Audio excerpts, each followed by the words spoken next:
نحمده ونصلي ونسلم على رسوله الكريم أما بعد فأعوذ بالله من الشيطان الرجيم بسم الله الرحمن الرحيم ظهر الفساد في البر والبحر بما كسبت أيدي الناس ليذيقهم بعد الذي عملوا لعلهم يرجعون صدق الله العظيم وبلغنا رسوله النبي الكريم ونحن على ذلك لمن الشاهدين والشاكرين والحمد لله رب العالمين۔ نہایتی ادب و احترام اور عقیدت و محبت کے ساتھ بارگاہ رسالت معاذ صلی اللہ علیہ وسلم میں درود پاک کا نذرانہ پیش کریں۔ اللہم صلی علی سیدنا مولانا محمد معدن الجود والکرم منبع العلم والحلم والحکم وبارک وسلم صلاة و سلاما علیک یا رسول اللہ صلی اللہ تعالی علیہ وسلم۔ نبی اور آل نبی کی بارگاہ میں حصول برکت کے لیے ایک مرتبہ اور پڑھ لیں صلی اللہ علیہ نبی وآلہ صلی اللہ علیہ وسلم صلاة و سلاما علیک یا رسول اللہ صلی اللہ تعالی علیہ وسلم۔ معزز و محترم سامعین کرام و حاضر جمعہ، السلام علیکم ورحمۃ اللہ وبرکاتہ۔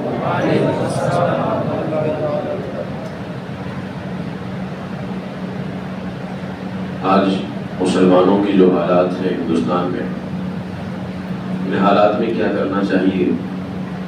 پچھلے جمعہ کو اس کی ایک کڑی پر گفتگو کرنے کا شرف حاصل کیا تھا کہ ان حالات کے اندر سب سے پہلے ہمیں اپنے ایمان کو مضبوط کرنا چاہیے۔ ناموس رسالت صلی اللہ علیہ وسلم پر جس طرح صحابہ کرام سے پہرا دیا، ہمیں ان کی غلامی کرتے ہوئے، انہی کے طریقے پر چلتے ہوئے اپنے آقا علیہ السلام کی عزت سب سے پیاری ہونی چاہیے۔ آج مسلمانوں کے حالات کا ذمہ دار کون ہے اور ان حالات کو ختم کرے گا کون؟ ظاہر سی بات ہے، جو ذمہ دار ہوگا ختم بھی وہی کرے گا۔ اب اٹھ کر کے اس حکومت کو گالی دینا، اس حکومت کو گالی دینا، اس سے کوئی حل ہونے والا نہیں ہے، اس لیے کہ حکومت اس کی ذمہ دار ہے ہی نہیں۔ سب سے پہلی بات تو یہ ہے، اس کا ذمہ دار کوئی اور ہی ہے۔ اب کون ہوگا ان حالات کا ذمہ دار؟ ان حالات کا ذمہ دار وہی ہوگا جسے قرآن نے ذمہ دار کہا ہے کہ یہ حالات کس کی وجہ سے پیدا ہوتے ہیں۔ میں اس حوالے سے چند آیات قرآن مقدس کی اور احادیث آپ کے سامنے پیش کروں گا، جس سے آپ خود اندازہ لگائیں گے کہ ان حالات کا ذمہ دار ہے کون اور ان حالات کو ختم کرے گا کون۔ قرآن مقدس کی جس آیت کریمہ کی تلاوت کی ہے، سورہ روم کی آیت ہے، آیت نمبر 41۔ اللہ تعالیٰ ارشاد فرماتا ہے ظہر الفساد فی البر والبحر، خشکی اور تری میں فساد ظاہر ہو گیا۔ خشکی یعنی جہاں پانی نہ ہو، تری جہاں پانی ہو۔ کہتے ہیں خشکی اور تری میں فساد ظاہر ہو گیا، بما کسبت ایدی الناس، ان برائیوں کی وجہ سے جو لوگوں کے ہاتھوں نے کمائی۔ برائیوں کی وجہ سے یہ سارے حالات پیدا ہوئے ہیں۔ خشکی اور تری میں فساد ظاہر ہو گیا ان برائیوں کی وجہ سے جو لوگوں کے ہاتھوں نے کمائی۔ آخر یہ فساد کیوں ظاہر ہو گیا؟ یہ معاملات کیوں پیدا ہوئے؟ اب ظاہر سی بات ہے، وجہ برائی ہے، وجہ گناہ ہے۔ اللہ فرماتا ہے لِيُذِيقَهُمْ بَعْدَ الَّذِي عَمِلُوا لَعَلَّهُمْ يَرْجِعُونَ، تاکہ اللہ انہیں ان کے بعض کاموں کا مزہ چکھائے تاکہ وہ لوگ باز آ جائیں۔ یہ ظالم اسی لیے بٹھائے گئے ہیں کہ آپ گناہوں سے باز آ جائیں۔ خالی پروٹیسٹ سے کام نہیں چلنے والا ہے، سوشل میڈیا پہ جا کر کے لفاظی کر دینے سے کام نہیں چلنے والا ہے۔ اپنے حالات کو بدلیے، گناہوں سے باز آ جائیے، اللہ کی طرف رجوع کیجئے، توبہ کیجئے، استغفار کیجئے، کیونکہ ان حالات کو بہتر کرنے والی ذات اللہ ہی کی ذات ہے۔ اب اس حوالے سے جو مفسرین کرام نے فرمایا کہ خشکی اور تری میں فساد ظاہر ہو گیا، کہتے ہیں شرک اور گناہوں کی وجہ سے۔ شرک بندہ کرتا ہے، آج جو مسلمانوں کے اندر ایک بڑی جماعت مرتد ہو رہی ہے، اسلام چھوڑ رہی ہے، جانتے ہیں اس کا وبال کس پہ آئے گا؟ اس کا وبال بھی ہم ہی پہ آئے گا۔ اپنے اپنے بچوں کے ایمان کی فکر نہیں کی ہے. کتنی لڑکیاں مرتد ہو رہی ہیں. اس کا وبال کون ٹھوک دے گا؟ مسلمان ہی کے سر پہ آئے گا. خشکی اور تری میں فساد ظاہر ہو گیا، مطلب کہ شرک اور گناہوں کی وجہ سے خشکی اور تری میں فساد. جیسے فساد کا مطلب کیا ہے؟ جیسے قحط سالی، بارش کا رک جانا، پیداوار جو زمین سے اناج نکلتے ہیں کم ہو جانا، کھیتیوں کی خرابی، تجارتوں کے نقصان، آدمیوں اور جانوروں میں موت، آتش زدگی کی کثرت، غرق اور ہر شے کے اندر بے برکتی، طرح طرح کی بیماریاں، بے سکونی وغیرہ، یہ ساری بیماریاں ظاہر ہو گئی. اور ان پریشانیوں میں مبتلا ہونا اس لیے ہے تاکہ اللہ تعالیٰ انہیں آخرت سے پہلے دنیا میں ہی ان کے بعض برے کاموں کا مزہ چکھا دے، تاکہ وہ بندے توبہ کر لیں. یہ مفسرین کرام نے آیتوں کی تفسیر بیان کرتے ہوئے اور اسی کی تفسیر کرتے ہوئے تفسیر روح البیان کے اندر فرمایا گیا کہ اس آیت سے معلوم ہوا کہ گناہوں کی وجہ سے لوگ ہزاروں قسم کی پریشانیوں میں مبتلا ہو جاتے ہیں.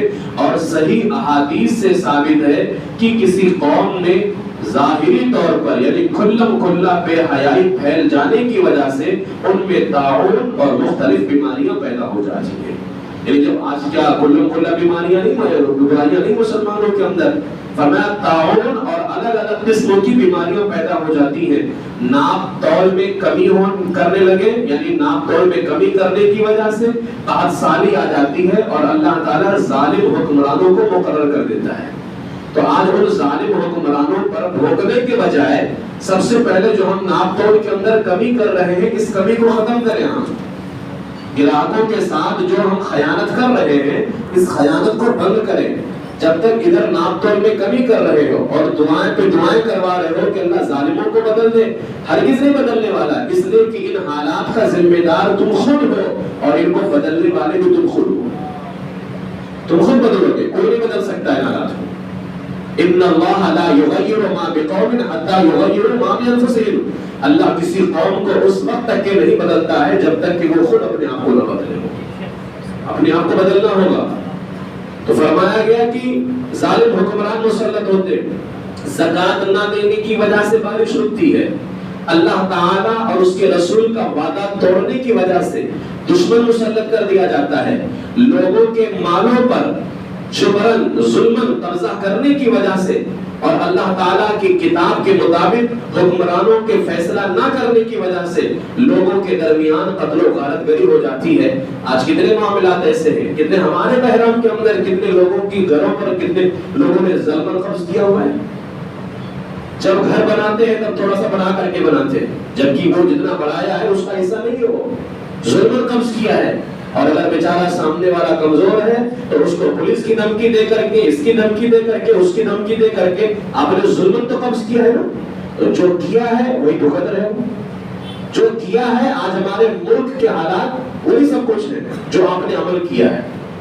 اور فرمایا گیا سود خوری کی وجہ سے زلزلے آتے ہیں اور اللہ تعالیٰ شکلوں کو بگاڑ دیتا ہے.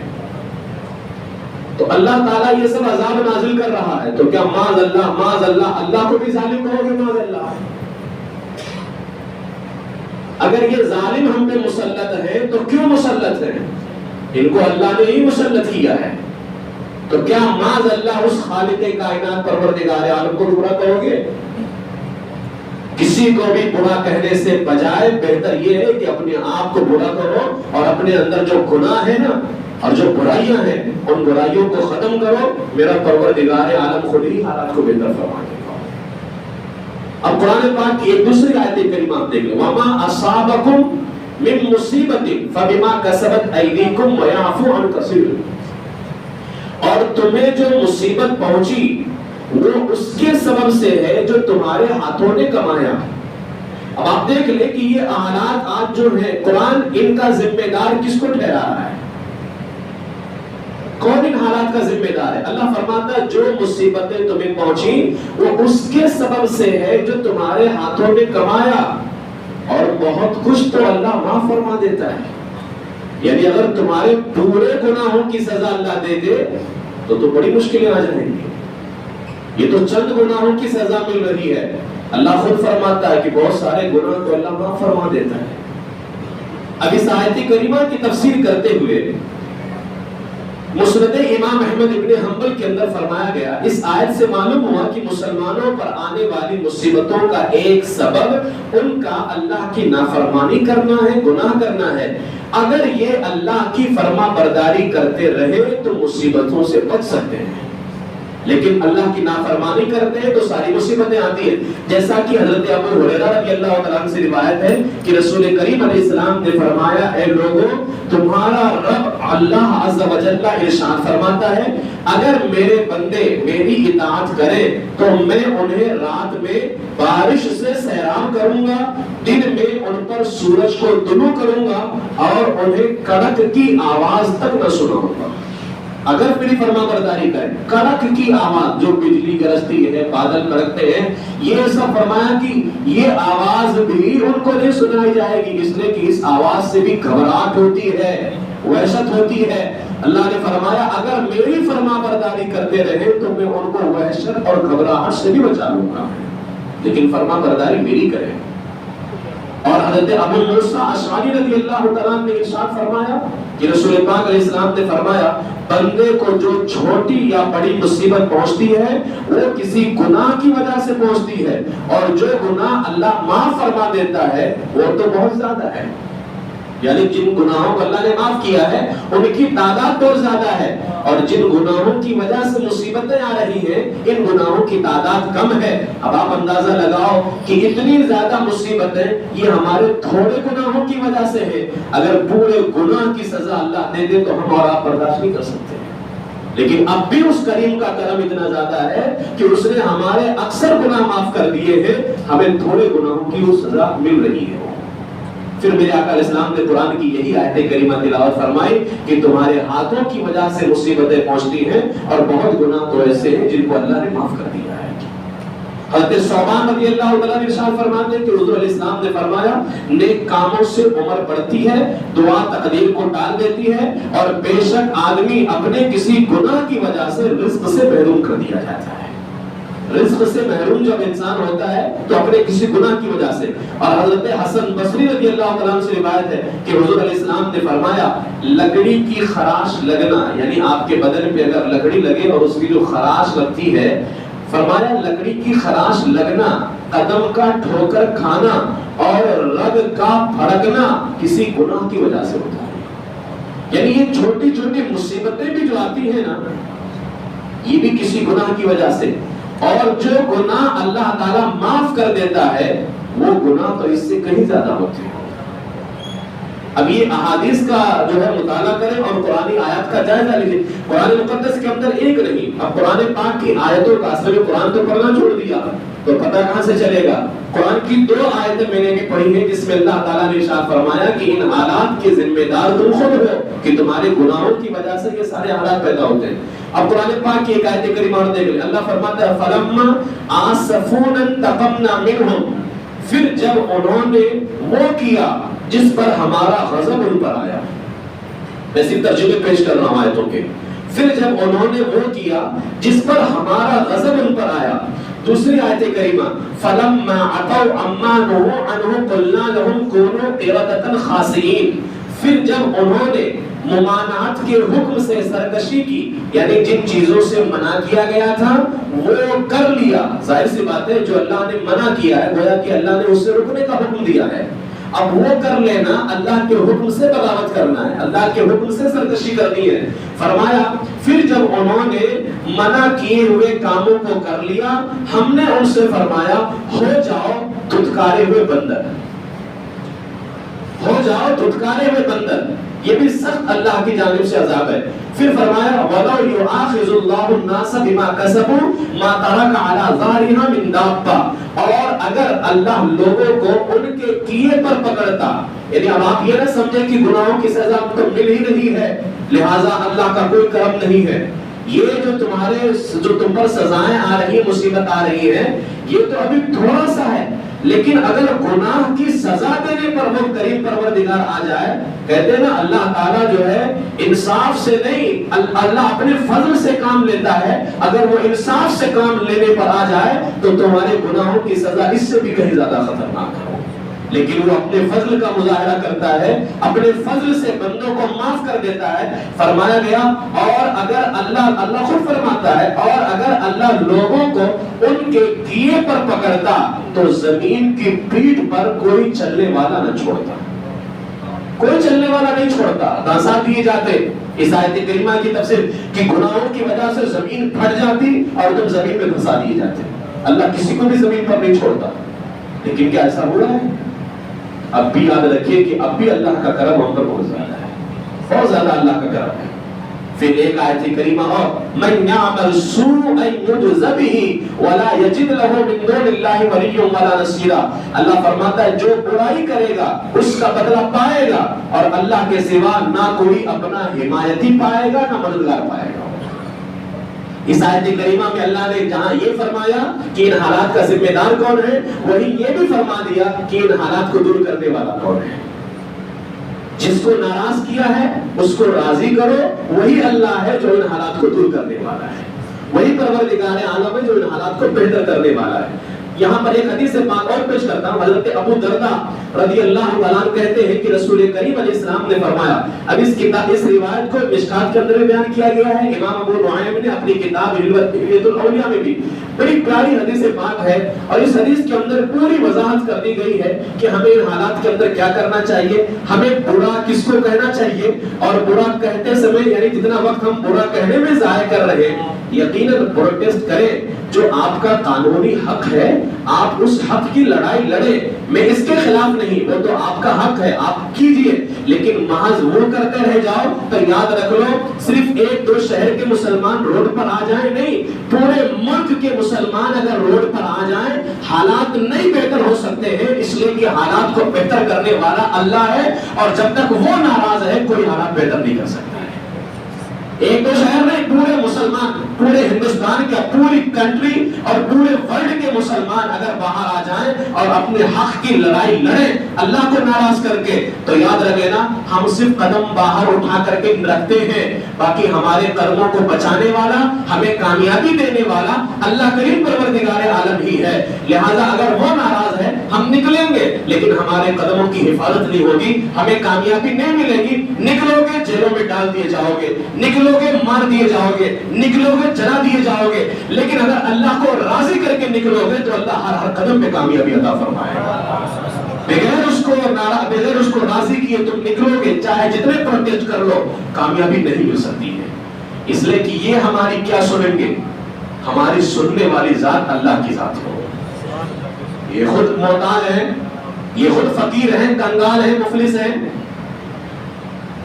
ہماری محتاجی کو، ہماری غریبی کو، ہماری مفلسی کو دور وہ کرنے والا ہے جو محتاج نہیں ہے، دور وہ کرنے والا ہے جو بے نیاز ہے، جس کو کسی چیز کی ضرورت نہیں ہے، یہ خود محتاج ہے، یہ خود ضرورت مند ہے، یہ ہماری ضرورتوں کو کیا پوری کرنے والے ہیں۔ لہٰذا جو بے نیاز ہے پروردگار عالم، آپ لوگ اس کی طرف رجوع کیجیے، پھر اپنے حق کی لڑائی لڑیے، اپنے حق کو چھوڑنا بھی نہیں ہے، لیکن اپنے حق کی لڑائی اس وقت لڑو جب بے نیاز پروردگار عالم کو راضی کر دو۔ اب ذرا حدیث پاک سنیں، میرے آقا علیہ السلام نے فرمایا کہ اللہ تعالیٰ حدیث قدسی میں ارشاد فرماتا ہے، حدیث قدسی یعنی حدیث کی بات اللہ تبارک و تعالیٰ کی ہے اور اس کو زبان رسالت مآب علیہ السلام سے بیان کیا جا رہا ہے۔ حدیث قدسی میں ہے، میرے آقا علیہ السلام فرماتے ہیں کہ اللہ تعالیٰ ارشاد فرماتا ہے میں اللہ ہوں، میرے سوا کوئی معبود نہیں، میں بادشاہوں کا مالک بھی ہوں اور بادشاہوں کا بادشاہ بھی ہوں، اور حقیقت یہی ہے، حقیقت یہی ہے۔ پھر اللہ نے فرمایا سنو، جب میں بادشاہوں کا بادشاہ ہوں تو بادشاہوں کے دل میرے ہاتھ میں ہے، یعنی میرے قبضۂ قدرت میں ہو، میں جو چاہوں کروں، بادشاہوں کا دل میرے قبضۂ قدرت میں ہے، لہٰذا جب میرے بندے میری اطاعت و فرما برداری کرتے ہیں تو میں اپنے ان بندوں کے حق میں بادشاہوں کے دلوں کو رحمت اور شفقت کی طرف پھیر دیتا ہوں۔ اب میں بادشاہوں کے دلوں میں شفقت ڈال دیتا ہوں کہ میرے بندوں پر شفقت کریں، کب؟ جب بندے میری فرما برداری کرتے، اور جب میرے بندے میری نافرمانی کرتے ہیں تو میں ان کے حق میں عادل انصاف کرنے والا بادشاہ بھی ہو، جبکہ یہ انصاف کرنے والے بادشاہ بھی نہیں ہے۔ اللہ فرماتا اگر نافرمانی کریں گے تو میں انصاف کرنے والے بادشاہوں کے دلوں کو غضبناکی اور سخت گیری کی طرف پھیر دیتا ہوں، جس کا نتیجہ یہ ہوتا ہے کہ وہ بادشاہ ان بندوں کو سخت مصیبتوں میں مبتلا کر دیتے ہیں، سخت مصیبتوں میں مبتلا۔ اس لیے ایسی صورت کے اندر، یعنی جب تم نافرمانی کر رہے ہو، اللہ نے فرمایا تم اپنے آپ کو ان بادشاہوں کے لیے بد دعا کرنے میں مشغول نہ کرو، بزی نہ کرو، بلکہ میری بارگاہ میں آ جاؤ، میرے ذکر میں مشغول ہو جاؤ، تاکہ میں تمہارے ان بادشاہوں کی مصیبتوں سے تمہیں بچا سکوں۔ اب ذرا دیکھیں کتنی وضاحت والی حدیث پاک ہے کہ اللہ نے خود ارشاد فرمایا کہ میں بچانے والا ہوں، میری بارگاہ میں آ جاؤ، اگر میری بارگاہ میں آ جاؤ گے، میرا ذکر کرو گے، تو میں تمہیں ان کی شرارتوں سے بچا لوں گا، اور جو تم پر مصیبتیں آ رہی ہیں وہ مصیبتیں ختم ہو جائیں گی۔ حضرت حسن بصری رضی اللہ تعالیٰ فرماتے ہیں اعمالکم امالکم وکما تکونوا یولی علیکم، یعنی تمہارے حکمران تمہارے اعمال کا بدلہ ہے، اگر تمہارے اعمال درست ہوں گے تمہارے حاکم بھی درست ہوں گے، اگر تمہارے اعمال خراب ہوں گے تو تمہارے حاکم بھی خراب ہوں گے۔ اب ذرا یہاں پر غور کیجئے کہ پہلے اعمال کی بات کی جا رہی ہے، اعمالکم امالکم، جیسے عمل ہوگا ویسے حاکم ہوگا، یہ نہیں کہا گیا کہ جیسے حاکم ہوگا ویسے عمل ہوگا۔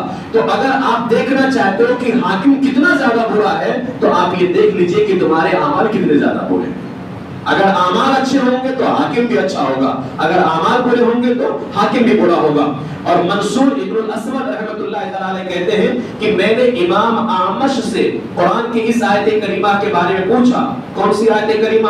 وَكَذَلِكَ نُوَلِّي بَعْضَ الظَّالِمِينَ بَعْضًا بِمَا كَانُوا يَكْسِبُونَ، اس میں بھی اللہ تعالیٰ نے فرمایا کہ گناہوں کی وجہ سے ظالم مسلط کر دیے جاتے ہیں۔ تو جب اس آیت کریمہ کے بارے میں امام اعمش سے پوچھا گیا تو آپ نے فرمایا کہ میں نے صحابہ سے اس بارے میں سنا ہے کہ جب لوگ خراب ہو جائیں گے تو ان پر بدترین حاکم مسلط کر دیے جائیں گے، لوگ خراب ہو جائیں گے تو اپنے آپ کو بدلنے کی کوشش کریں۔ امام بیہقی رضی اللہ تعالیٰ نے حضرت کعب احبار رضی اللہ تعالیٰ سے روایت بیان کی ہے کہ اللہ تعالیٰ ہر زمانے کا بادشاہ زمانے والوں کے دلوں کے حالات کے مطابق بھیجتا ہے، جیسے زمانے والوں کے حالات ہوتے ہیں اللہ تعالیٰ اسی طرح سے ان پر جو ہے حاکم کو مسلط کرتا ہے۔ امام جوزی رحمت اللہ تعالی نے ایک حدیث پاک نقل کی ہے کہ اللہ تعالیٰ فرماتا ہے اے میرے بندے تو کب تک میری نافرمانی کرتا رہے گا، حالانکہ میں نے تجھے اپنا رزق کھلایا اور تجھ پر احسان کیا، کیا میں نے تجھے اپنے دستے قدرت سے پیدا نہیں فرمایا؟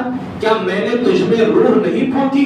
کیا تو نہیں جانتا کہ میں اپنی اطاعت کرنے والوں کے ساتھ کیسا معاملہ کرتا ہوں اور اپنی نافرمانی کرنے والوں کی کیسی پکڑ کرتا ہوں؟ کیا تجھے حیا نہیں آتی کہ مصیبتوں میں تو مجھ کو یاد کرتا ہے اور خوشحالی میں بھول جاتا ہے؟ نفسانی خواہشات نے تیری چشم بصیرت کو اندھا کر دیا ہے، تو کب تک سستی کرے گا؟ اگر تو اپنے گناہ سے توبہ کرے گا تو میں تجھ کو محفوظ کر دوں گا۔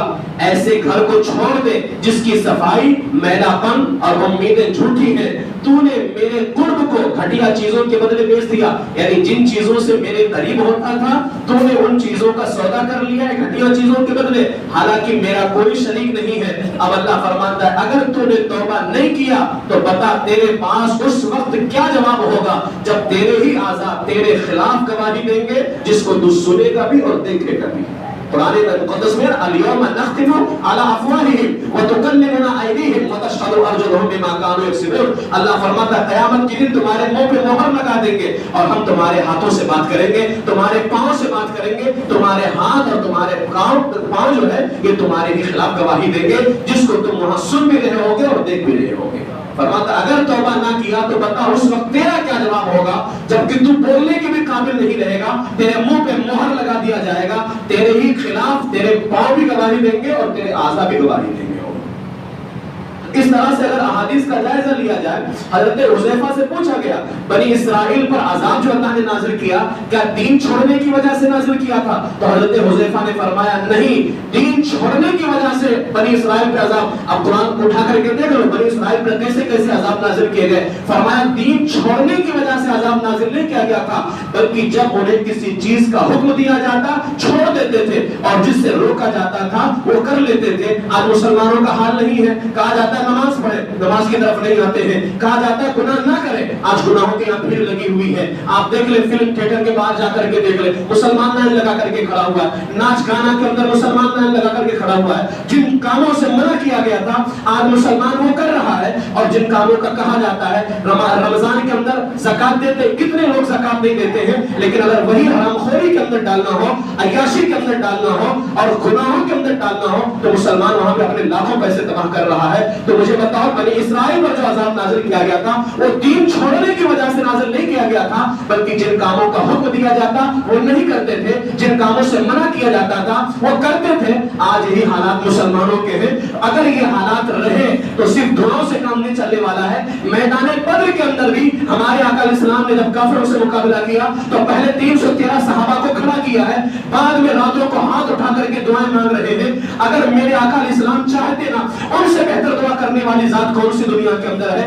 اگر وہ چاہتے تو مکہ کے کافر ہی نہیں پوری دنیا کے کافر اسی وقت ختم ہو جاتے. لیکن میرے آقا علیہ السلام نے فرمایا, ہمیں تعلیم دی, اگر ان کافروں سے مقابلہ کرنا ہے تو پہلے اپنے آپ کو بدلو, پہلے کوشش کرو, کوشش کر لے جاؤ, اس کے بعد میں اللہ کی بارگاہ میں ہاتھ اٹھا کر کے دعا مانگو, اس لیے کہ تمہاری کوششوں کو پوری کرنے والی ذات اب اللہ کی ذات ہے. حالات بہتر نہیں ہوں گے. اگر اپنے آپ کو نہیں بدلا تو حالات نہیں بہتر ہوں گے. اس لیے ایک بات یاد رکھ لیجئے, حالات کو بدلنا ہوگا اور حالات کو جو ہے ختم کرنا ہوگا. ان حالات کے اندر, اور اتنا ہی نہیں, اگر حالات, یہ تو دنیاوی حالات ہے نا, یہ تو سب ایک دن ختم ہو جائے گا. ایک آخری روایت پیش کر کے گفتگو ختم کرتا ہوں. یہ سب ختم ہو جائیں گے, لیکن اگر گناہوں سے توبہ نہ کیا تو یاد رکھ لینا, ڈر ہے اس بات کا کہ تم کافر ہو کر کے مرو گے. ڈر ہے اس بات کا. سفیان ثوری اور حضرت سیدنا شیبان دونوں جگہ بیٹھے ہوئے تھے. سفیان ثوری ساری رات روتے رہے. سفیان ثوری اور حضرت شیبان یہ بیٹھے تھے, ساری رات روتے رہے سفیان ثوری. تو سیدنا شیبان رائی نے رونے کی وجہ پوچھی, کیا وجہ ہے؟ تو فرمایا کہ مجھے برے خاتمے کا خوف اڑا رہا ہے, کہ میں کہیں کافر ہو کر کے نہ مر جاؤں. کہتے ہیں میں نے ایک شیخ سے, یعنی سفیان ثوری کہتے ہیں میں نے ایک اللہ والے سے, شیخ سے, عالم سے 40 سال علم حاصل کیا. اور اس جانتے ہو اس کا حال کیا تھا عالم کا؟ کہتے ہیں اس نے 60 سال تک مسجد الحرام, مسجد مکہ جو مسجد حرام ہے وہاں پر اس نے 60 سال تک عبادت کی, مگر اس کا خاتمہ کفر پر ہوا تھا. جانتے کیوں ہوا تھا اس کا خاتمہ کفر پر؟ جب انہوں نے سفیان ثوری نے کہا نا, تو شیبان رائی کہتے ہیں اے سفیان, وہ جو 60 سال مکے میں عبادت کرنے والا تھا وہ کفر پر اس لیے مرا کیونکہ وہ گناہ کرتا تھا, اور آپ گناہ نہیں کرتے ہیں. اگر گناہ نہیں کرتے ہو تو اللہ سے امید رکھ کر کے بیٹھو کہ تمہارا خاتمہ ایمان پر ہوگا, لیکن اگر گناہ کرتے ہو تو ڈرو کہ کہیں تم کافر ہو کر کے مرو گے. یہ حالات کچھ بھی نہیں میرے عزیزوں. لہٰذا ان حالات سے ہم چھٹکارا چاہتے ہیں, بہتر ہے, ہمیں چھٹکارا ملنا چاہیے, ہم چھٹکارا حاصل کرنا چاہتے ہیں, لیکن یہ حالات تو چند دنوں میں ختم ہو جائیں گے نا. اگر گناہوں کو چھوڑ دیا, اللہ کی طرف رجوع کر لیا, تو یہ حالات بھی ختم ہو جائیں گے اور انشاءاللہ ایمان پر خاتمہ ہوگا. انہیں جانا انہیں مانا نہ رکھا غیر سے کام, للہ الحمد پہ دنیا سے مسلمان گیا. اس لیے میرے عزیزوں, گناہوں سے توبہ کرو, اللہ کی طرف رجوع کرو. اتوار کے دن اسی خاطر ہم نے جو ہے ایک اجتماعی ذکر و دعا کی محفل کا اہتمام کیا ہے. آپ تمام حضرات سے گزارش ہے کہ ضرور شرکت کیا کریں. اس کے علاوہ انفرادی طور پر بھی اللہ کی طرف رجوع کیے. اللہ ہی کی ذات وہ ذات ہے جو ہمیں مصیبتوں سے بچانے والی ہے. پروردگار عالم کی بارگاہ میں دعا ہے کہ اللہ تبارک و تعالی ہم سب کو شریعت مطہرہ پر عمل کی توفیق عطا فرمائے.